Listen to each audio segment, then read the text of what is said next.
Good morning, students. Chapter 3, Reproductive Health.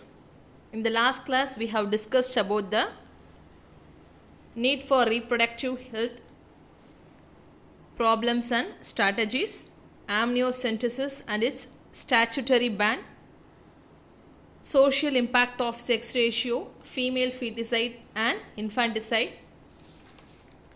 And now we are going to discuss about the population explosion and birth control. So the population has been increasing day by day. Increased health facilities and better living conditions have increased the longevity.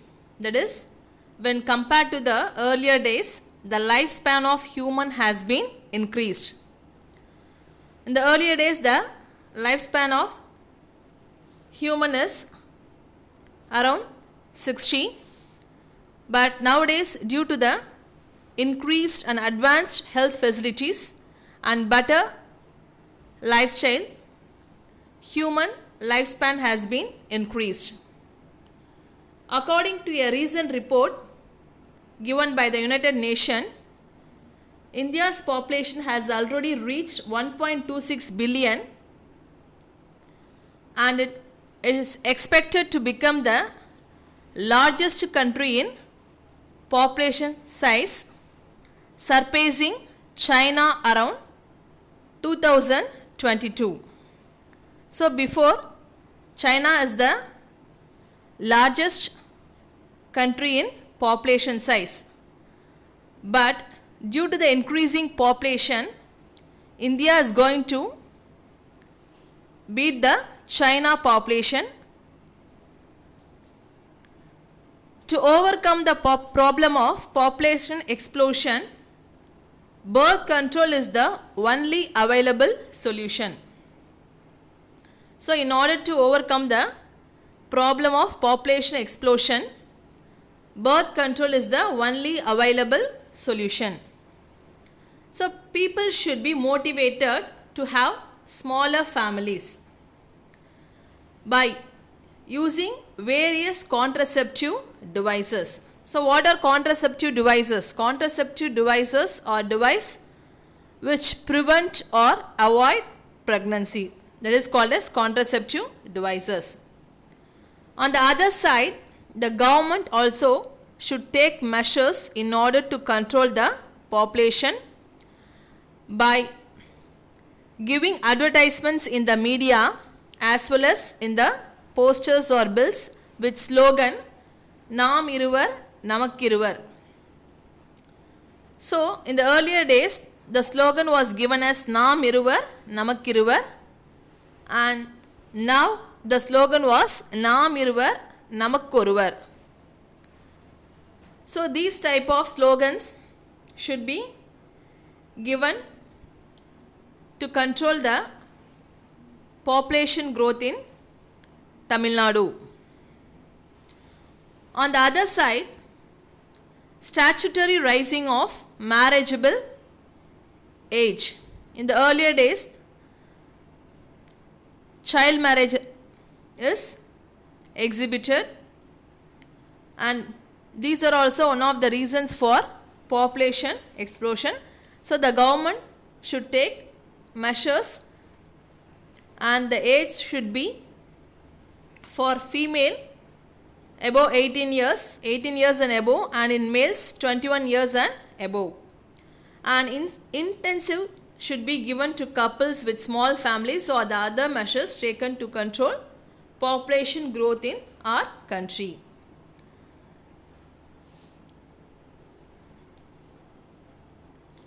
So birth control methods are the only solution to control the growing population. What are contraceptive?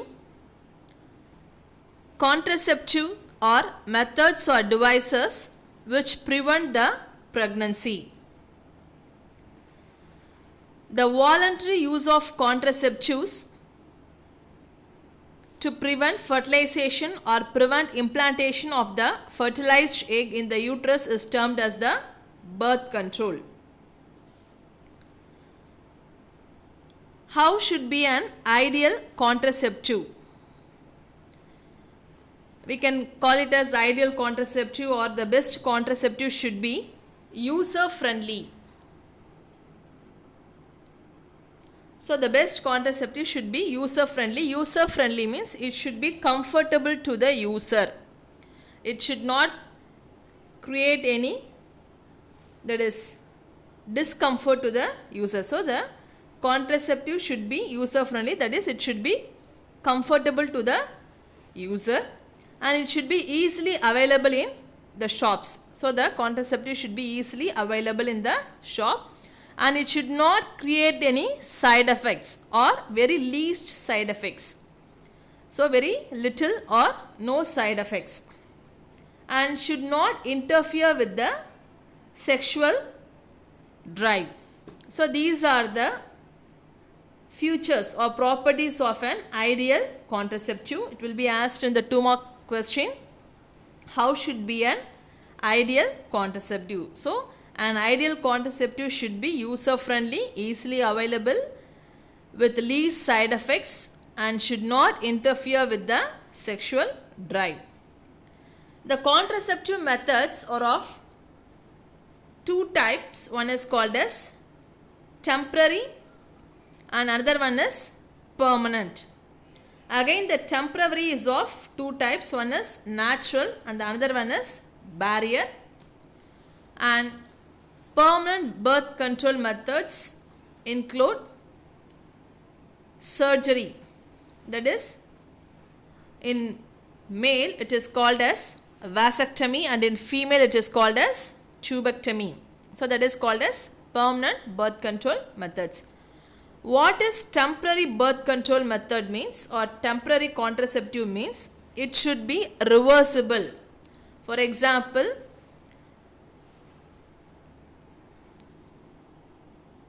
so temporary contraceptive should be reversible. For example, a couple if wants to postpone the pregnancy, or if they want a gap between the first child and the second child, for those the temporary contraceptives will be suitable. And when they again want to get pregnant, they can stop using those contraceptives. That is called as temporary contraceptive. It is reversible. And what is permanent birth control methods means? If the couple is having already 2 or more children, they don't want any more children, means they have to adopt the permanent birth control methods. It is possible by only surgery. So this condition is not reversible. So only it is called as permanent birth control methods. In male it is called as vasectomy, and in female it is called as tubectomy. Now we will discuss about the natural methods. Natural method is used to prevent meeting of sperm with ovum. So when fertilization is possible means only when the sperm and the ovum meet together. So this natural method prevents meeting of sperm and ovum. Example, rhythm method. So rhythm method, or otherwise called as safe period. So what are the examples of natural method means? Rhythm method, coitus interruptus, continuous abstinence, and lactational amenorrhea. So these are the examples of the natural method. So now we will see the examples of the natural method one by one. First we will see about the periodic abstinence or rhythm method.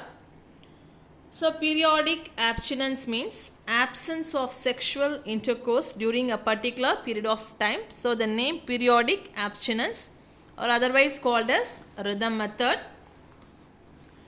So ovulation, what is ovulation? A release of ovum from the ovule is release of ovum from the ovary is called as ovulation. So when the Graafian follicle ruptures, the ovum releases, that is called as ovulation.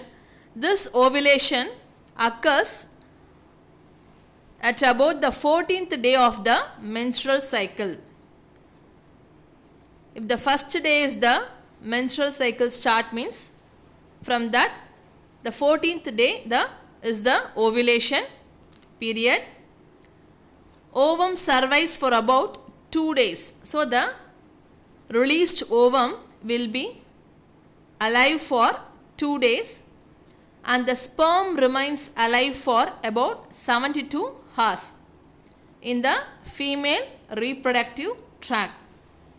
Coitus is to be avoided during this time, that is, sexual intercourse should be avoided during this time.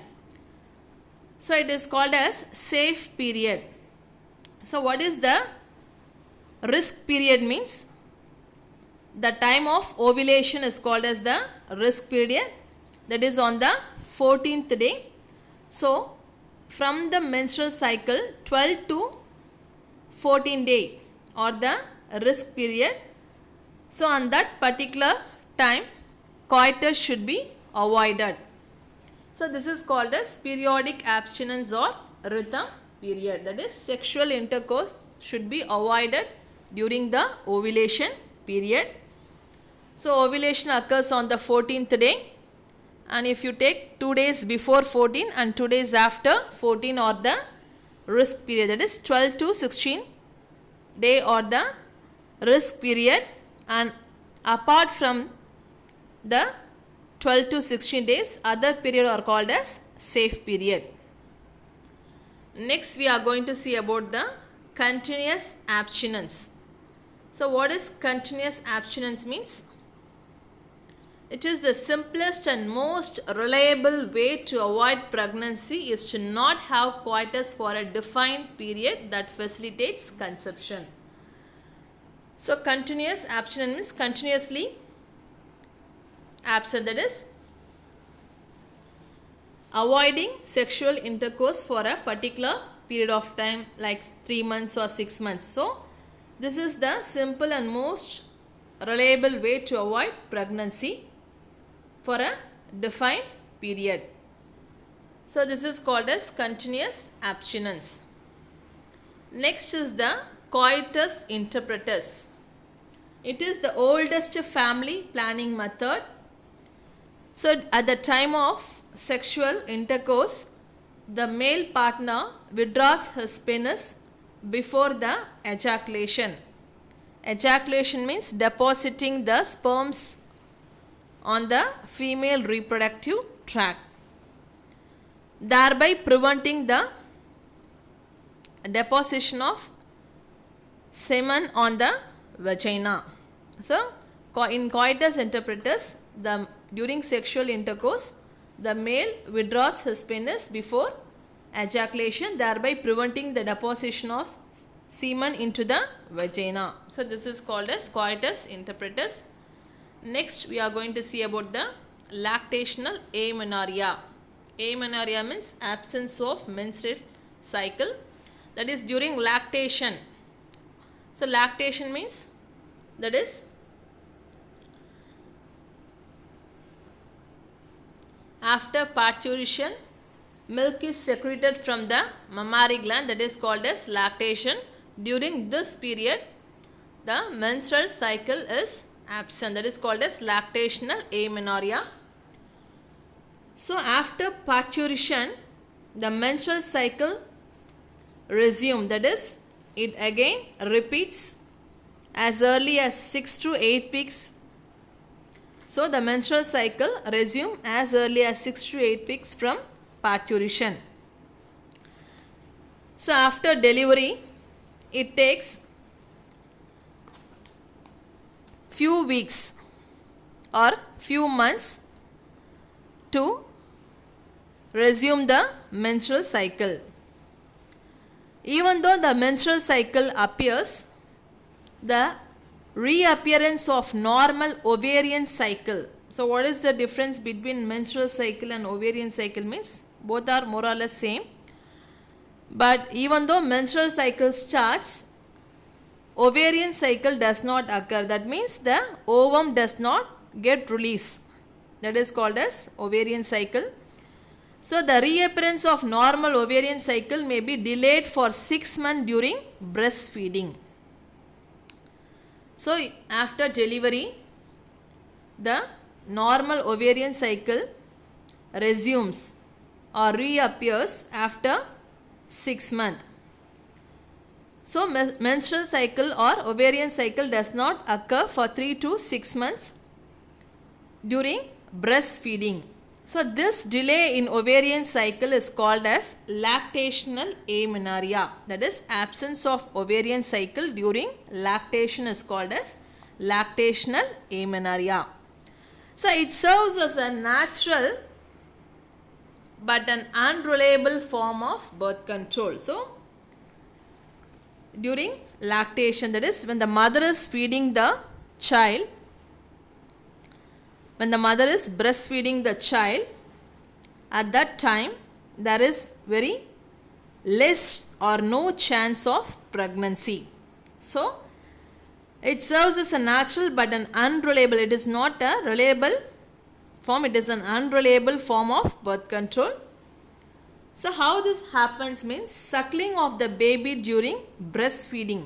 So the baby sucks the milk from the mother's breast and it stimulates the pituitary to secrete increased prolactin hormone. We already learned that prolactin hormone is responsible for the production of or secretion of milk in the mammary gland.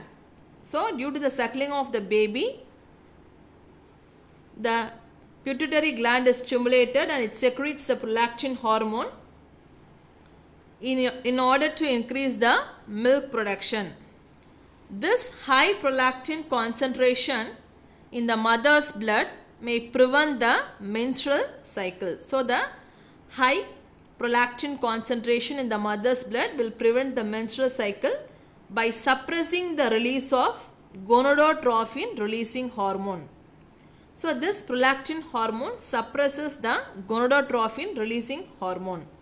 So we have already learned gonadotropin releasing hormone means they are the FSH and the LH, that is follicle stimulating hormone and luteinizing hormone. So this follicle stimulating hormone only will stimulate the follicular development. So when prolactin is more, the gonadotropin releasing hormone is suppressed, so that follicles are not formed. So there is no chance of pregnancy. So when follicles develop only, the ovum will mature and release from the ovary. So if there is no follicles means there is no chance of ovulation and there is no chance of fertilization. So this is called as lactational amenorrhea. Lactational amenorrhea means that is absence of menstrual cycle at the time of lactation.